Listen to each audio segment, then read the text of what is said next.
और उनका नाम रुद्र रखा और कहा कि तुम जाओ सृष्टि उत्पन्न करो। रुद्र भगवान ने असंख्य भूत प्रेत बना करके छोड़ दिए जो कि संसार का भक्षण करने। तो ब्रह्मा जी ने उन्हें वहीं रोक दिया और कहा कि आप सृष्टि को यहीं रोक दो, एकांत में जाओ तप करो। रुद्र भगवान तपस्या के लिए चले गए। उसके बाद ब्रह्मा जी ने अपने शरीर से 10 पुत्रों को उत्पन्न किया। मुखारविंद से सरस्वती नाम की कन्या को उत्पन्न किया, छाया से करदम जी को उत्पन्न किया। उसके बाद उन्होंने दाएं और बाएं शरीर से 2 शरीर उत्पन्न किए जिसमें एक स्त्री और एक पुरुष था। स्त्री का नाम था शत्रुपा और पुरुष का नाम था स्वाभिमनु। दोनों के सहयोग से 5 संतानें हुई जिनमें 3 पुत्रियां और 2 पुत्र थे। जो 3 पुत्रियां थी उनके नाम थे आकुति, प्रसूति और देवहूति, और जो 2 पुत्र थे उनके नाम थे उत्तानीपाद और प्रियव्रत। 3 पुत्रियां थी, उनके विवाह किस किस के साथ हुआ? आकुति का विवाह रुचि प्रजापति के साथ हुआ, देवहूति का विवाह करदम जी के साथ हुआ और प्रसूति का विवाह राजा दक्ष प्रजापति के साथ हुआ। इस तरह से ब्रह्मा जी ने सृष्टि को आगे बढ़ाया। प्रसूति के द्वारा 16 कन्याएं उत्पन्न हुई। इन्हीं 16 कन्याओं में से 13 कन्याओं का विवाह धर्म के साथ हुआ। सुहा नाम की कन्या का विवाह अग्निदेव के साथ हुआ। ये वही सुहा है जो हवन यज्ञ करते समय सुहा बोलते हैं। ये अग्निदेव की पत्नी है जो समस्त देवताओं तक भोजन को पहुंचाती है। दक्षिणा नाम की कन्या का विवाह प्रतिगणों के साथ हुआ और सती जी का विवाह भोलेनाथ जी के साथ हुआ। इन सभी का वंश तो चला परंतु सती जी का वंश नहीं चला। राजा परीक्षित जी ने संशय व्यक्त किया कि आखिर सती जी का वंश क्यों नहीं चला, क्या कारण रहा? तो श्री सुखदेव जी समझा के कहने लगे कि हे राजन सुनिए कि सती जी का वंश क्यों नहीं चला। एक समय भगवान भोलेनाथ अपनी प्राण प्रिय सती जी से कहने लगे कि हे सती जी, कुंभज ऋषि जी के आश्रम पर प्रभु श्री राम की कथा हो रही है। यदि आपकी इच्छा हो तो चलो उस कथा को सुनाते हैं। तो सती जी ने कहा कि प्रभु, क्या प्रभु राम की कथा अच्छी होती है? भगवान भोलेनाथ मुस्कुरा के कहने लगे कि सती जी, प्रभु श्री राम की कथा पर संशय करना गलत बात है। प्रभु श्री राम की कथा संशय रूपी पक्षी को उड़ाने वाली होती है और बाबा तुलसीदास जी ने लिखा भी है,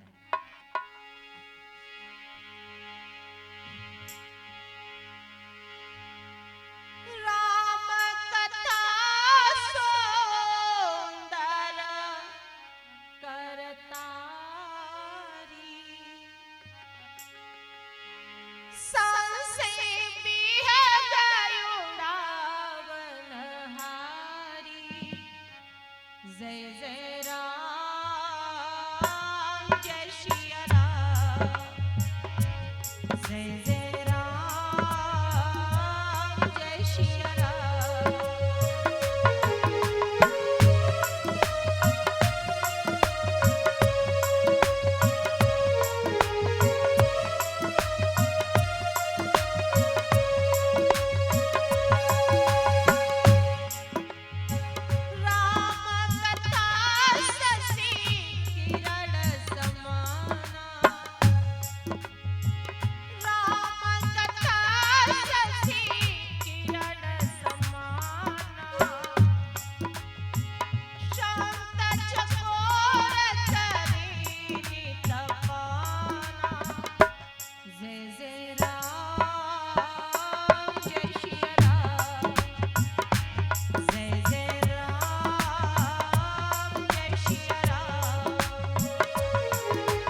संशय रूपी पक्षी को उड़ाने वाली होती है, जिसे चंद्रमा के किरण के समान संत रूपी चकोर पान करते हैं।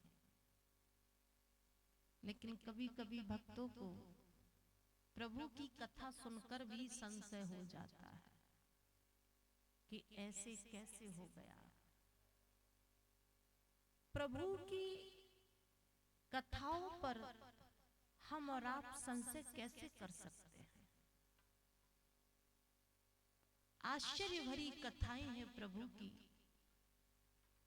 वो जरा सा मुस्कुरा दे तो सृष्टि का पालन हो जाता है। वो जरा सी भ्रकुटी को टेढ़ी कर ले तो प्रलय आ जाता है। तो उनकी हम किसी भी बात पर भ्रमित नहीं हो सकते। वो कुछ भी कर सकते हैं। जब लोहे के खम्भ से स्वयं प्रकट हो सकते हैं तो और बातें तो कितनी विचित्र हैं।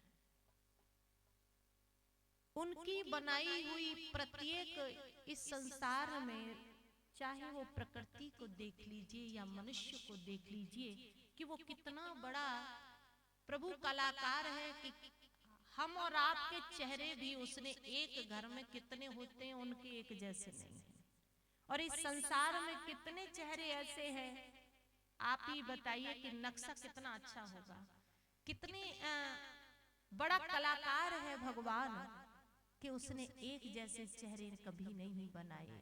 एक के बाद दोबारा दूसरा चेहरा ही बना होगा, लेकिन एक जैसा नहीं। हम और आप अगर उसकी किसी भी बात पर संशय करें तो दूर जाने की जरूरत नहीं है। अपने घर के परिवार के सदस्यों को लाइन लाइन खड़ा कर लेना। सबके चेहरे देख के, नाक कान का नक्शा देख के ही समझ जाओगे कि वो कितना बड़ा है। ध्यान रखें, उसकी किसी बात पर संशय करने की जरूरत नहीं। पेड़ पौधों को देख लेना, यहां तक कि आप एक ही आम के वृक्ष के फल के स्वाद देख लेना, या किसी भी वृक्ष के फल के स्वाद देख लेना। एक वृक्ष पर जबकि हजारों की संख्या में फल लगे होते हैं, लेकिन देखिए उसकी नजर प्रत्येक चीज पर है कि स्वाद भी बदल दिया। किसी का थोड़ा मीठा तो ज्यादा खट्टा। तो सोचिए कितना शक्तिशाली है वो कि एक ही वृक्ष पर कितने प्रकार के स्वाद कर दिए। और इस संसार में कितने मनुष्य हैं जिनके एक जैसे कोई चेहरा नहीं, दोबारा मिलता ही नहीं है। देखते ही रह जाओ। एक बार जो चेहरा इस संसार से विदा हो जाए, आपको वो संसार भर में, संसार भर की बात कर रहे हैं, अपने भारत की बात नहीं, पूरे जितना भी विश्व है उसमें भी कहीं ढूंढने से आपको वो नक्शा नहीं मिल सकता। तो सोचिए वो कितना बड़ा कलाकार है। चाहे वृक्ष को देख लीजिए, चाहे मिट्टी का रंग ही देख लीजिए, थोड़ी थोड़ी दूर पर मिट्टी का कलर भी बदला हुआ है। कहीं उपजाऊ है तो कहीं पथरीली है, कहीं कैसी भी है। पशु पक्षियों के कलर देख लीजिए, उनके भी नक्शा बदल दिए। भैंसों के देखिए आप, बकरी के देखो, भैंसों के देखो, एक जैसे चेहरा है। वो तो बस ये है कि आइडिया है पहचानने का, तो चाय जैसे ले आओ।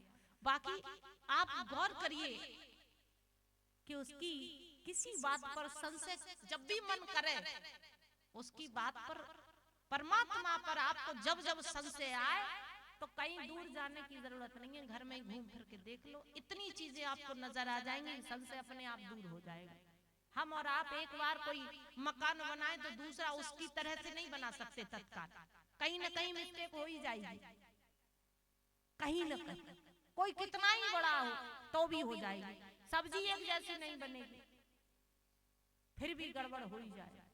पर उसी देखिए, तो ध्यान रखें, उसकी किसी बात पर हम और आप संशय नहीं कर सकते। जिसके एक कण से तीनों लोग सुखी हो जाते हैं, एक कण, उससे हम उस पर संशय कैसे कर सकते हैं? कभी नहीं। तो प्रभु ने समझाया मैया सती जी को कि संशय करने की आवश्यकता नहीं है, लेकिन फिर भी उनके मन से वो संशय रूपी पक्षी निकला ही नहीं। जब संशय रूपी पक्षी निकला नहीं, जगत के पिता भोलेनाथ और जगत की मैया सती जी डूड़ा नादिया पर सवार होकर के कुंभज ऋषि जी के आश्रम के लिए चले। तो बाबा लिखते हैं कि संग सती जग जननी भवानी, जगत की माता कहकर के संबोधित किया। जगत के पिता भोलेनाथ और जगत की मैया सती जी डूड़ा नादिया पर सवार होकर और कुंभज ऋषि जी के आश्रम पर पहुंचे। जैसे ऋषि जी को मालूम हुआ ना कि भोलेनाथ मैया सती जी के साथ पधारे हैं, तो दौड़ करके कुंभज ऋषि जी उनकी अगवानी करने के लिए आए। अगवानी शब्द भी अपनी भारत की संस्कृति है, जो आज के समय में धीरे धीरे खत्म होती चली जा रही है। वो भी उनके कारण जो लोग ज्यादा वीआईपी हैं। पहले मेहमान आता था और पता चल जाए तो बहुत दूर उसे लेने के लिए पहुंच जाते थे। अब तो मेहमान घर में घुस जाए ना, तब भी लोगों के हाथों से मोबाइल नजर हटती नहीं है। वो खुद ही कहने लगे, काय भैया क्या कर रहे हो, मजबूरी है। अब जाके घर जाओगे, अब वो सामने वालों हटे ही नहीं रहो वहां से, मोबाइल को देखना बंद नहीं कर रहा, तो मजबूरी है भाई, जाओगे तो बैठना तो पड़ेगा कहीं ना कहीं। तो कहोगे भैया मोबाइल देख लो, हो तो थोड़ा हमें देख लो। तब कहेंगे कि तुम कब आ गए, तो वो मन में यही कहेंगे जब बताते, तो तब जब तुम्हें मोबाइल से फुर्सत होगी हम कब का आए। 1 घंटा तो है वो दरवाजा खटखटाते खटखटाते।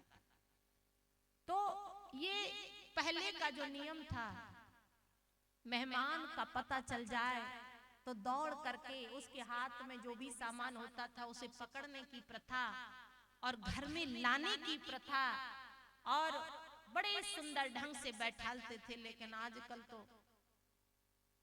बस दरवाजा खोल के मुस्कुरा जाए वही बहुत है। ये प्रथा तो धीरे धीरे खत्म ही होती चली जा रही है। तो आज अगवानी करने के लिए आए और बड़े सुंदर ढंग से आश्रम में ले गए। तो मैया ने पूछा ये कौन है? तो भोलेनाथ ने कहा कि यही तो है कुंभज ऋषि जी, जो कि हमें प्रभु श्री राम की कथा सुनाएंगे। सती जी मुस्कुरा के कहने लगी, ये क्या कथा सुनाएंगे, ये तो स्वयं ही घड़े से उत्पन्न है। कभी कभी किसी की शक्ल देख के भी अंदाजा नहीं लगाया जा सकता कौन कैसा है। तो जब उन्होंने इस तरह से कहा ना कि ये तो स्वयं ही घड़े से उत्पन्न है, तो भोलेनाथ ने मुस्कुरा के धीरे से कहा कि सती जी, बात बात पर संशय करना बहुत गलत बात है।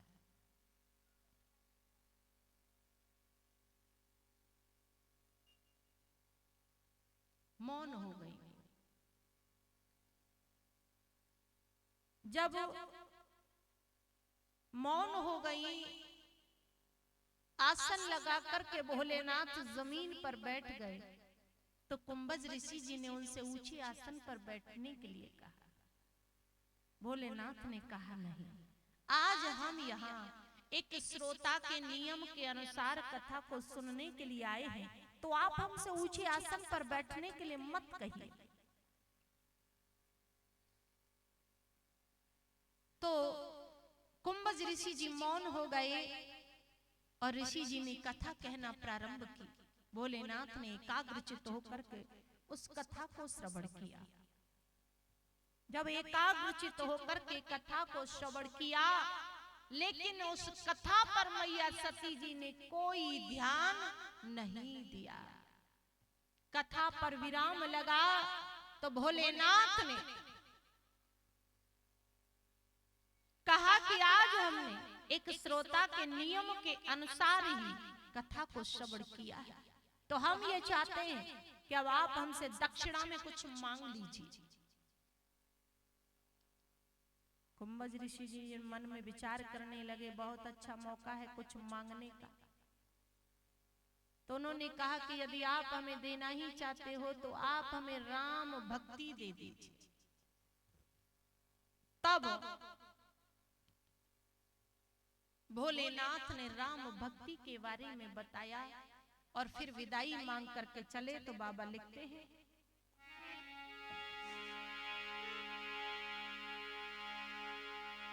मुनि संग विदा मांगे त्रिपुरारी,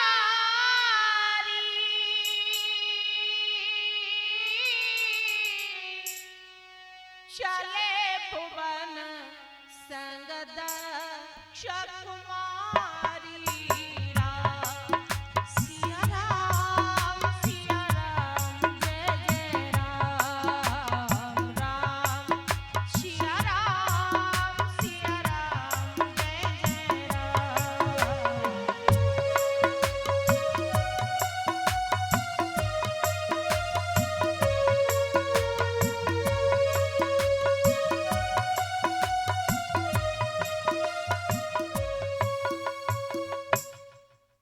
मुनि संग विदा मांगी त्रिपुरारी, चले भुवन संग दक्ष कुमारी। आई थी तो कहा कि संग सती जग जननी भवानी, और गई तो सिर्फ दक्ष कुमारी। उन्होंने फिर जगत जननी नहीं कहा। आने के बाद, क्योंकि आई थी प्रभु राम की कथा सुनने के लिए, और आने के बाद उन्होंने एक पल भी, एक क्षण भी प्रभु राम की कथा को उन्होंने नहीं सुना। तो बाबा तुलसीदास जी को लगा कि ये तो जैसे इनके पिता राजा दक्ष हैं, वैसी ही उनकी बेटी दक्ष कुमारी। क्यों? क्योंकि राजा दक्ष हर बात को बुद्धि से तौलने का प्रयास करते हैं। प्रभु बुद्धि से तौलने का विषय नहीं है। बहुत से बुद्धिमान आए और चले गए, जिन्होंने प्रभु को समझ ही नहीं पाया। प्रभु तो प्रेम का विषय है। प्रेम से जिसने भी प्रभु को जितना समझ पाया है, वो प्रेम से समझा है, बुद्धि से नहीं। ज्ञानियों का क्या होगा संतों की दृष्टि में, उन्होंने कहा कि पता नहीं। तपस्वियों का क्या होगा उनका भी पता नहीं। पता तो इतना है कि जिसने प्रभु से प्रेम किया है, उसी ने प्रभु को पा पाया है। बाकी ज्ञान के चक्कर में तो ज्ञानी रह गए, सारे जीवन अर्जित ही करते रहे, लेकिन ज्ञान उनका पूरा हो ही नहीं पाया। तो इसीलिए उन्होंने दक्ष कुमारी कहा, क्योंकि राजा दक्ष भी हर बात को बुद्धि से तौलने का प्रयास करते हैं, परंतु प्रभु बुद्धि से तौलने का विषय नहीं है। प्रभु तो प्रेम के वश में है। जिसने प्रभु से अपार प्रेम किया, उसी ने प्रभु को समझ पाया है।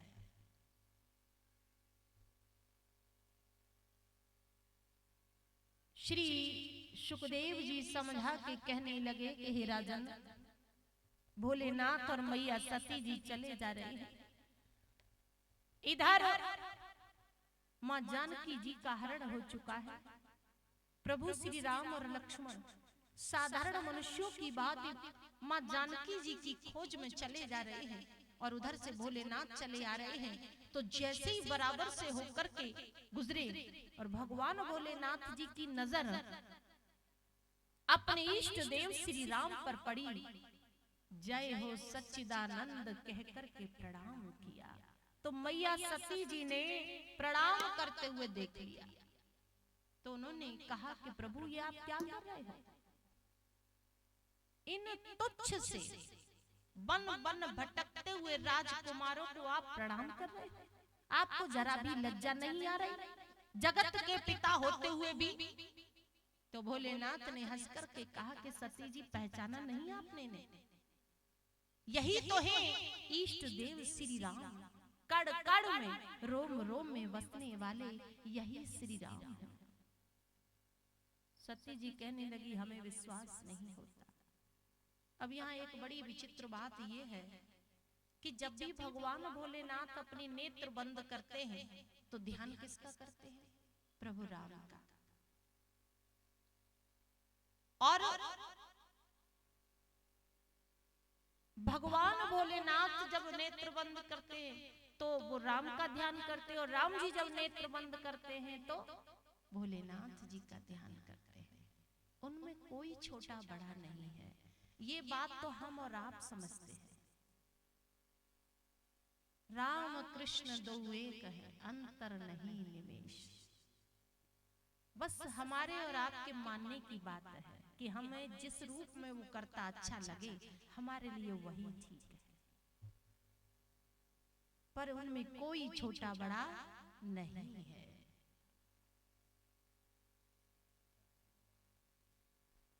तो कहा कि हमें विश्वास नहीं हो रहा कि यही इष्ट देव श्री राम है। तो भोलेनाथ ने कहा यदि विश्वास नहीं हो रहा तो आप एक कार्य करो, आप हमारे इष्ट देव श्री राम की परीक्षा ले लो।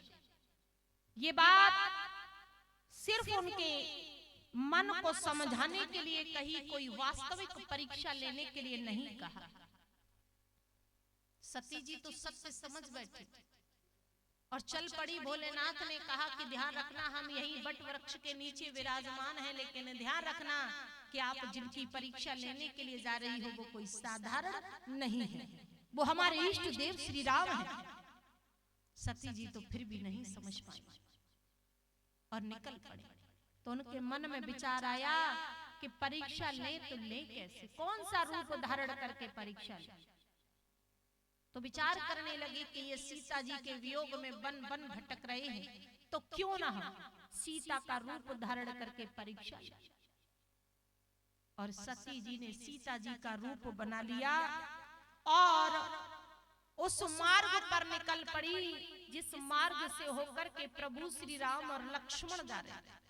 उन्हीं के आगे आगे चलने लगी। देखे ये हमें पहचानते हैं या नहीं। प्रभु श्री राम ने सती जी को सीता जी के रूप में देखा तो मन ही मन हंसने लगे कि धन्य है सती जी, आपने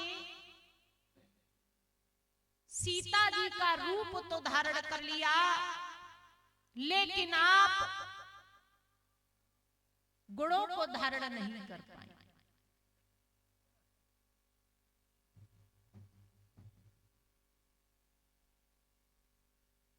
किसी को सुंदर देख करके